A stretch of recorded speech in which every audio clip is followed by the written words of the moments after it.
ഇവിടെ പാരൻസ് പലപ്പോഴും സ്കൂളിൽ പഠിക്കുന്ന കുട്ടികളാണെങ്കിൽ പലപ്പോഴും ആ പരീക്ഷ പേപ്പർ കിട്ടിക്കഴിഞ്ഞാൽ പരീക്ഷയ്ക്ക് വന്നാൽ ഉടനെ ക്വസ്റ്റ്യൻ പേപ്പർ എടുത്തിട്ട് നമ്മുടെ കൊച്ചിനെ മുമ്പിലിരുത്തി നീ എന്തൊക്കെയാണ് എഴുതിയത്, എങ്ങനെയാണ് എഴുതിയത്, എന്നിട്ട് അവർ ഒരു വിസ്താരം ഉണ്ടാവും. ഒരിക്കലും ചെയ്യരുത്.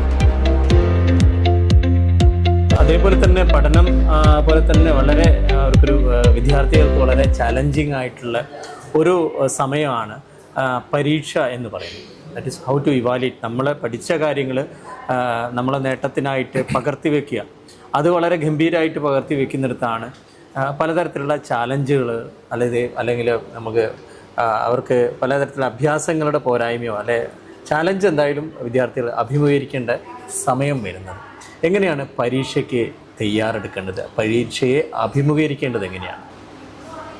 നമ്മൾ ഈ വിദ്യാഭ്യാസം എന്ന് പറയുന്നുണ്ടല്ലോ, അതൊരു അഭ്യാസം തന്നെയാണ്. തീർച്ചയായിട്ടും.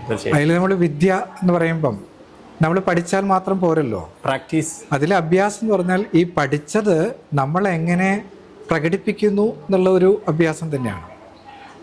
ചില ആൾക്കാരുണ്ട് വളരെ നന്നായിട്ട് പഠിക്കും, 24 മണിക്കൂറും പഠിക്കും, പഠിച്ച് അവർക്ക് വേറെ ഒന്നിനും സമയമില്ലാത്ത ആൾക്കാരുണ്ട്. പക്ഷേ പരീക്ഷ വരുമ്പോൾ മാർക്കില്ല. അപ്പോൾ എന്തുകൊണ്ട് ഇവർക്ക് പഠിച്ചിട്ടും മാർക്ക് കിട്ടുന്നില്ല? അത് വളരെ ചോദ്യമാണല്ലോ. അപ്പോൾ നമുക്ക് ചില ആൾക്കാരുണ്ട് വളരെ കുറച്ചേ പഠിക്കുന്നുള്ളൂ, പക്ഷെ ഭയങ്കര മാർക്കായിരിക്കും. അപ്പോൾ നമുക്ക് അവരോടൊക്കെ അസൂയ തോന്നും. ഞാനിങ്ങനെ 24 മണിക്കൂറും പഠിച്ചിട്ട് എനിക്കൊരു മാർക്കും ഇല്ല. മറ്റേ അയാളാണെങ്കിൽ വെറുതെ പരീക്ഷയുടെ തലേദിവസം മാത്രം പഠിക്കുന്നു, എന്നിട്ടും ഭയങ്കര മാർക്ക്. അപ്പോൾ നമ്മൾ അറിയേണ്ട ഒരു കാര്യം, എങ്ങനെ പരീക്ഷ എഴുതണം അല്ലെങ്കിൽ പരീക്ഷ എങ്ങനെ അഭിമുഖീകരിക്കണം, അങ്ങനെ ഒരു കാര്യമുണ്ട്. അതിൽ നമ്മൾ പരീക്ഷയെക്കുറിച്ചിട്ട് പരീക്ഷയുടെ സമയത്തല്ല ചിന്തിക്കേണ്ടത്.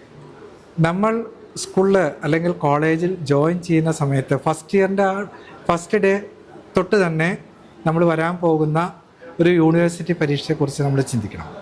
അപ്പോൾ നമ്മൾ ആദ്യം ചെയ്യുന്നത് ഈ പരീക്ഷയുടെ ക്വസ്റ്റ്യൻ പേപ്പറൊക്കെ കളക്ട് ചെയ്യുക എന്നുള്ളതാണ്. കളക്ട് ചെയ്തിട്ട് നമുക്ക് പ്രധാനപ്പെട്ട ഇമ്പോർട്ടൻ്റ് ആയിട്ടുള്ള ക്വസ്റ്റ്യൻസ് എന്തൊക്കെയാണ് നമ്മളൊരു ഐഡിയ കണ്ടെത്തി. അപ്പോൾ നമ്മൾ ആ ഇമ്പോർട്ടൻ്റ് ആയിട്ടുള്ള ക്വസ്റ്റ്യൻസ്, അതിൽ എസ് എ ക്വസ്റ്റ്യൻ ഏതാണ്, ഷോർട്ട് ആൻസർ ക്വസ്റ്റ്യൻ ഏതാണ്, MCQs എന്തൊക്കെയാണ്, നമ്മളപ്പോൾ ഒരു പ്രയോറിറ്റി വന്നു. നമുക്ക് എങ്ങനെയാണ് പഠിക്കേണ്ടത്? ഇന്ന ചില ടോപ്പിക്സ് വളരെ പ്രധാനപ്പെട്ടതാണ്, അതുകൊണ്ട് അതിനെ നമ്മൾ എസ് എ ആക്കിയിട്ടും ഷോർട്ട് ആൻസർ ആയിട്ടും പഠിക്കണം എന്നുള്ള രീതിയിൽ നമ്മളതിനെ പ്രയോറിറ്റൈസ് ചെയ്തു.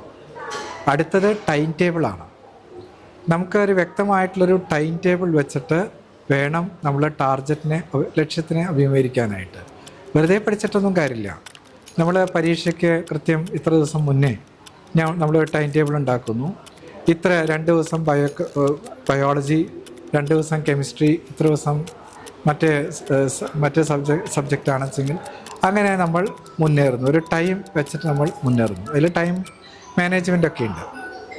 ഇനി നമുക്ക് പരീക്ഷയ്ക്ക് മുമ്പ് ഈ ചോദ്യപേപ്പറിൽ നമുക്കും വീട്ടിൽ നിന്നൊക്കെ വേണമെങ്കിൽ മോക്ക് എക്സാമായിട്ട് നമുക്ക് സ്വന്തമായിട്ടൊക്കെ എഴുതി നോക്കാം, എങ്ങനെ എഴുതാൻ പറ്റും എന്നുള്ള രീതിയിൽ. പിന്നെ അത് പറയുമ്പം ഹാൻഡ് റൈറ്റിംഗ് വളരെ ഇമ്പോർട്ടൻ്റ് ആണ് കേട്ടോ. നമ്മൾ എത്ര നന്നായിട്ട് പരീക്ഷ എഴുതിയാലും വായിക്കാൻ പറ്റാത്ത രീതിയിലാണ് എഴുതുന്നത് വെച്ചെങ്കിൽ ഒരു കാര്യമില്ല. ഹാൻഡ് റൈറ്റിംഗ് എത്ര കണ്ട് നന്നാവുന്നുവോ, എത്ര കണ്ടൻ്റ് ഇല്ലെങ്കിലും ഹാൻഡ് റൈറ്റിംഗ് നന്നായാൽ മാർക്ക് വിടും. അതുകൊണ്ട് നമ്മൾ ഹാൻഡ് റൈറ്റിംഗ് എനിക്കൊക്കെ സംഭവിച്ച കാര്യമാണ്, അതുകൊണ്ട് ഞാൻ പറഞ്ഞതാണ്. ഹാൻഡ് റൈറ്റിംഗ് വളരെ നന്നായിട്ട് ഇമ്പ്രൂവ് ചെയ്യിക്കാൻ ശ്രമിച്ചു കഴിഞ്ഞാൽ ഓട്ടോമാറ്റിക്കലി മാർക്ക് വീഴും. അപ്പോൾ ഇതെല്ലാം നമ്മൾ ചെയ്തു. ഇനിയിപ്പോൾ പരീക്ഷയെ പറ്റി നമ്മൾ പറയുമ്പം നമ്മളിപ്പോൾ ഒരു യൂണിവേഴ്സിറ്റി എക്സാമാണ്. അപ്പോൾ യൂണിവേഴ്സിറ്റി എക്സാമിൻ്റെ ആ ഒരു ടൈം ടേബിൾ പ്രകാരം കൃത്യമായിട്ട് പഠിച്ചിട്ട് വേണം നമ്മൾ പോകാനായിട്ട്. ഒരിക്കലും പഠിക്കാനുള്ള സബ്ജക്റ്റ് തലേ ദിവസത്തേക്ക് മാറ്റിവെക്കരുത്. നമ്മൾ തലേ ദിവസം മുമ്പ് ആ സബ്ജക്ട്സ് എല്ലാം പഠിച്ചു കഴിഞ്ഞിരിക്കണം. അതേ രീതിയിൽ വേണം നമ്മുടെ ടൈം ടേബിളിൻ്റെ മാനേജ്മെൻറ്റ്.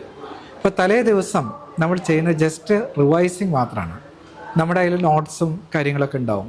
അതൊക്കെ നമ്മൾ ജസ്റ്റ് ഇങ്ങനെ നമ്മളിങ്ങനെ പെട്ടെന്ന് ഓടിച്ച് നോക്കുന്നു. ഈ ചില കാര്യങ്ങൾ, ഇമ്പോർട്ടൻ്റ് ആയിട്ടുള്ള കാര്യങ്ങൾ ഒന്നും കൂടി നമ്മളൊന്ന് വായിച്ച് നോക്കുന്നു. ഒരിക്കലും തലേ ദിവസത്തേക്ക് സബ്ജക്ട്സ് മാറ്റി വയ്ക്കരുത് പഠിക്കാനായിട്ട്.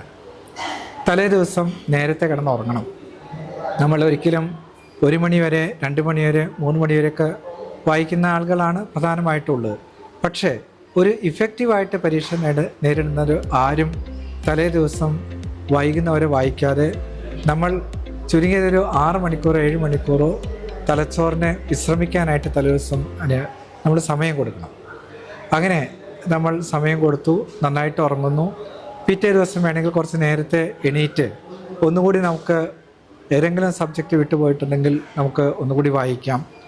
പിന്നെ ചെയ്യേണ്ട ഒരു സംഗതി, നമ്മൾ ഈ പരീക്ഷയ്ക്കൊക്കെ ഒരു സെൻറ്ററിൽ പോകുമ്പം ഒരിക്കലും വീട്ടിൽ നിന്ന് വായിച്ചിട്ട് അവസാന നിമിഷം പരീക്ഷാ സെൻറ്ററിൽ എത്തും എന്നുള്ള വിചാരം ഒരിക്കലും ചെയ്യരുത്. ഒരു ടെൻഷനാണ്.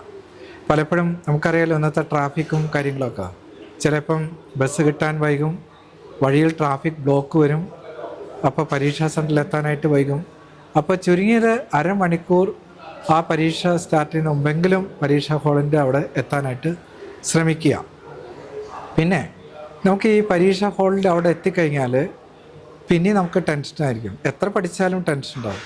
പരീക്ഷയ്ക്ക് ടഫ് ക്വസ്റ്റ്യൻസ് വരുമോ, നമ്മളിനി പഠിക്കാത്ത ഏരിയയിൽ നിന്നൊക്കെ ചോദ്യങ്ങൾ വരുമോ, അപ്പോഴായിരിക്കും നമ്മളോട് സുഹൃത്ത് വരുന്നത്, ഒരു ചോദ്യം വരാൻ സാധ്യതയുണ്ട്, നീ അത് പഠിച്ചിട്ടുണ്ടോ എന്ന് ചോദിക്കും. കഷ്ടകാലത്തിൽ നമ്മൾ ആ ചോദ്യം പഠിച്ചിട്ടുണ്ടാവില്ല. അപ്പോൾ അവന് വീണ്ടും ടെൻഷനായി, ഇനിയിപ്പോൾ ആ ചോദ്യം വന്നാൽ പ്രശ്നമായിപ്പോലോ. അപ്പം അതുകൊണ്ട് പരീക്ഷാ ഹാളിൽ കയറുന്നവരെ നമ്മൾ എന്ത് പഠിച്ചോ അത് മാത്രം പഠിച്ചാൽ മതി. വേറെ ആരുമായിട്ടും ഒന്നും ഡിസ്കസ് ചെയ്യരുത്. നമ്മൾ ആ സമയം വരെ നമുക്കിനി എന്തെങ്കിലുമൊക്കെ കാര്യങ്ങൾ ഒന്ന് ബ്രഷപ്പ് ചെയ്യാനുണ്ടെങ്കിൽ നോക്കിയിട്ട് അത് ചെയ്യുക. ആരുമായിട്ടും ഡിസ്കസ് ചെയ്യാതെ നേരെ പരീക്ഷാ ഹാളിൽ കയറുക. പരീക്ഷാ ഹാളിൽ കയറിക്കഴിഞ്ഞാൽ എന്ത് ചെയ്യണം? ഇപ്പം നിങ്ങൾക്ക് എല്ലാവർക്കും അറിയാം, കൂളിംഗ് ടൈം ഒന്ന് നമുക്ക് ആ ക്വസ്റ്റ്യൻ പേപ്പറൊക്കെ കിട്ടുന്നവരെ 5 മിനിറ്റ് കണ്ണടച്ച് നിങ്ങൾ പ്രാർത്ഥിക്കുകയോ അല്ലെങ്കിൽ നമുക്ക് മനസ്സിനൊരു ശാന്തത കൊടുക്കുന്ന രീതിയിൽ എന്ത് തരത്തിൽ കണ്ണടച്ചിരിക്കുകയോ ഏതെങ്കിലും ഒരു ഇതിൽ ശ്രദ്ധ കേന്ദ്രീകരിക്കുകയൊക്കെ ചെയ്തിട്ട് നമ്മളൊരു കൂളിംഗ് ടൈം കൊടുക്കുക. ഇനി നമുക്ക് ക്വസ്റ്റ്യൻ പേപ്പർ കിട്ടി. ക്വസ്റ്റ്യൻ പേപ്പർ കിട്ടുമ്പം നമ്മൾ ആദ്യം ചെയ്യേണ്ട അതിൻ്റെ ഇൻസ്ട്രക്ഷൻസ് വായിച്ചു നോക്കുക എന്നുള്ളതാണ്.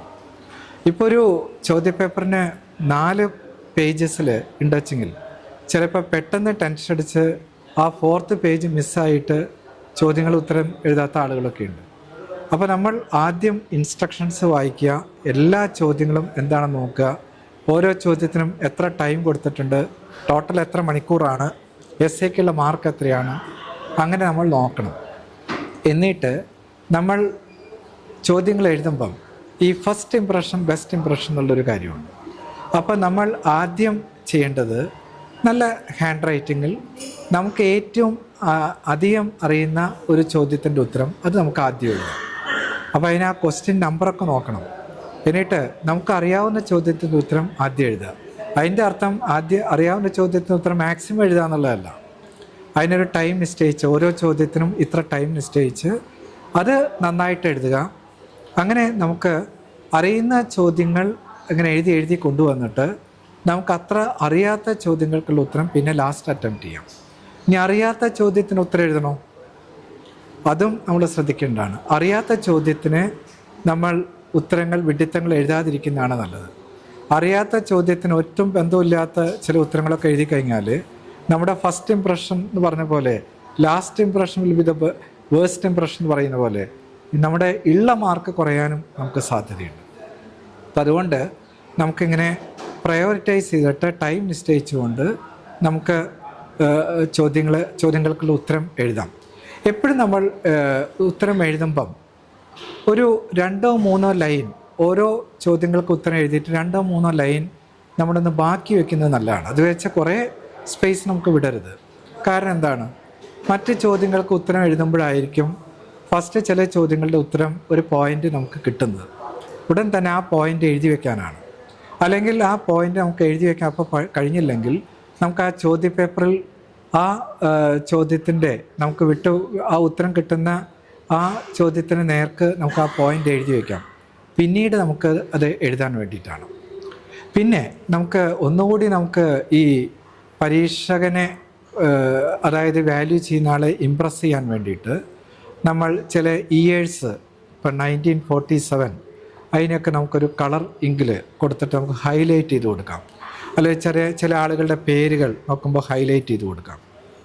പിന്നെ നമുക്ക് കുറേ ഇങ്ങനെ വലിച്ചു വാരി essay ഒക്കെ എഴുതുന്നു, അങ്ങനെയൊക്കെ ചെയ്യുന്നതിന് പകരം ഈ കൂടുതൽ ഇൻഫർമേഷൻ നമുക്ക് എഴുതുന്നതിന് പകരം ചാർട്ടുകൾ, ഗ്രാഫുകൾ, അങ്ങനെ ഗ്രാഫിക്സ് ആയിട്ടൊക്കെ നമുക്ക് കൊടുക്കുകയാണെങ്കിൽ നല്ലൊരു ടീച്ചറെ ഇമ്പ്രസ് ചെയ്യാനായിട്ട് നമുക്ക് പറ്റും.